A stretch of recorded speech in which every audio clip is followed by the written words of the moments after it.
Hello बच्चों, let's read the question and question arises that in which of the following compounds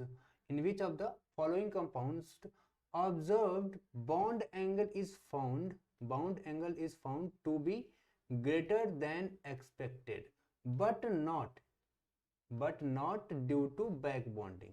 okay कह रहा है कि किस कंपाउंड में ऑब्जर्व जो बॉन्ड एंगल है वो ज्यादा पाई गई है देन एक्सपेक्टेड, जितना एक्सपेक्ट किया गया था उससे ज्यादा पाई गई, लेकिन इस एक्सपेक्टेशन का इस ज्यादा होने की वजह बैक बॉन्डिंग नहीं होनी चाहिए, वो हमारे सामने ये शर्त रख रहा है।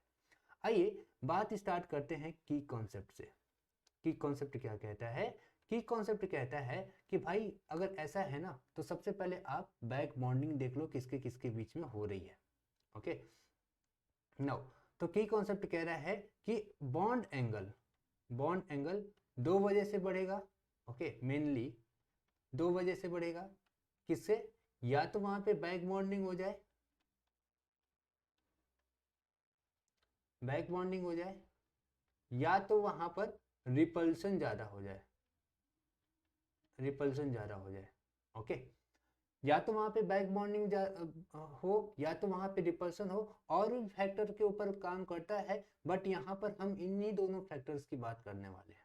ठीक है, तो की कॉन्सेप्ट कह रहा है कि बैक बॉन्डिंग दो के ऊपर डिपेंड कर रहा है, अगर बॉन्ड एंगल दो के ऊपर डिपेंड कर रहा है, एक बैक बॉन्डिंग के ऊपर, बैक बॉन्डिंग होगी तो बॉन्ड एंगल बढ़ जाएगा, और दूसरा रिपल्सन होगा तो बॉन्ड एंगल बढ़ जाएगा।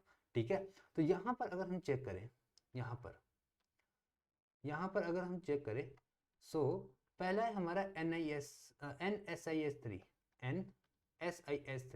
तो SiH3 और SiH3। ओके अच्छा ये हमारा हो गया CH3। अच्छा इसके पास लोन पेयर है, इसके पास दो लोन पेयर है कि नहीं? ओके और तीसरा वाला दे रखा है SiH3। ठीक है, और यहां पर भी दो लोन पेयर है। ओके अब समझिएगा बेसिकली हो क्या रहा है। अगर आप ध्यान से देखो अगर, तो यहाँ पे क्या है, यहाँ पे वैकेंट ऑर्बिटल है, यहाँ पे वैकेंट ऑर्बिटल है, यहाँ पे वैकेंट ऑर्बिटल है, यहाँ पे वैकेंट ऑर्बिटल है। ओके यहाँ पर भी वैकेंट ऑर्बिटल है, तो बैक बॉन्डिंग होगी क्या? हाँ इसमें बैक बॉन्डिंग हो जाएगी, इसमें बैक बॉन्डिंग हो जाएगी, इसमें बैक बॉन्डिंग हो जाएगी। तो जो इनका बॉन्ड एंगल है वो अगर बॉन्ड एंगल थीटा है तो वो इंक्रीज कर जाएगा, इनके बीच में अगर बॉन्ड एंगल थीटा है तो वो इंक्रीज कर जाएगा। ठीक है, बट यहाँ पे थर्ड वाले में no vacant orbital,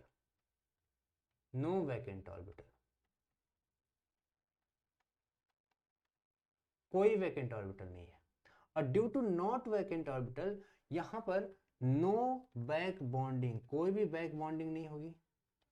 okay no back bonding. अच्छा नो बैक, फिर से बैक लिख दिया मैं, नो बैक बॉन्डिंग। अच्छा इतना समझ में आया, ठीक है। अच्छा सर आगे, अब चूंकि बैक बॉन्डिंग नहीं हो रही है यही हमें चाहिए था, लेकिन एक और कंडीशन है कि मोर देन एक्सपेक्टेड होना चाहिए। ठीक है, तो अगर आप यहाँ पे ध्यान दो तो O है, ये CH3 है ना, CH3, और CH3 एक बल्की ग्रुप होता है। कैसा होता है? बल्की होता है, और बल्कीनेस होने की वजह से क्या हो गया कि रिपल्शन ज्यादा हो जाता है, रिपल्शन ज्यादा हो जा रहा है। ओके और रिपल्शन इंक्रीज कर रहा है, इसकी वजह से क्या हो रहा है? बॉन्ड एंगल इंक्रीज कर रहा है। ओके ज्यादा आ रहा है, इसलिए यहां पर हम कहेंगे कौन सा ऑप्शन करेक्ट होगा, तो हम कहेंगे सेकंड वाला ऑप्शन करेक्ट होगा, क्योंकि यहां पर बैक बॉन्डिंग नहीं हो रही है और रिपल्शन की वजह से बॉन्ड एंगल बढ़ भी रहा है। तो दूसरा वाला जो हमारा कंपाउंड है ये पूरे कंडीशन को फॉलो कर रहा है।